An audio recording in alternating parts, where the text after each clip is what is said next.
Okay, here's 10 of my favourite strength exercises that you can complete as one whole body workout each week, or perhaps divide into upper body and lower body for two workouts that you can easily squeeze into the week. First up, we've got the calf raise.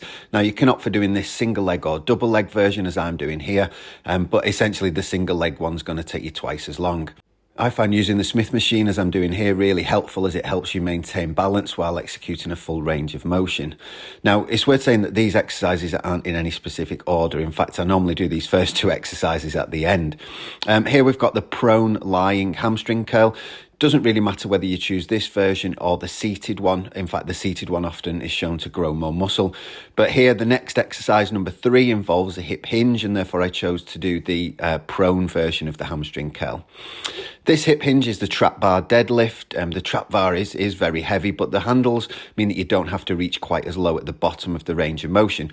And the grip position means that the weight is in line with your centre of mass.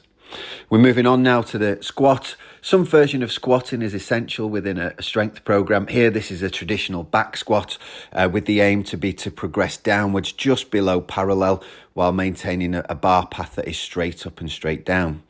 On to the only single arm exercise that I've included, which is the dumbbell row. You can see the key feature here that I've got the bench raised a little bit to allow me to get a full stretch at the bottom, allow a little bit of a rotation of the upper body, and then a full squeeze and pull up towards the top. This means that I can get some oblique work as well as the back muscles.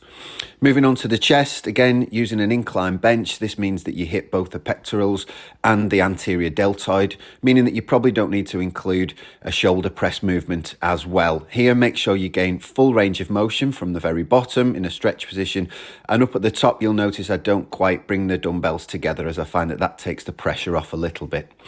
Moving on to pulling, it's good to do some form of chin up or pull up movement. If you're unable to do 3 or 4 repetitions, then I'd stick with a lat pull down maneuver. You can see here it's full range of motion from a dead hang at the bottom up as high as you can possibly go. Moving on to the arms, biceps, probably the only bicep exercise that you need is an incline curl. Moving both dumbbells at the same time, maintaining a supinated grip and keeping the elbows back, as you'll notice.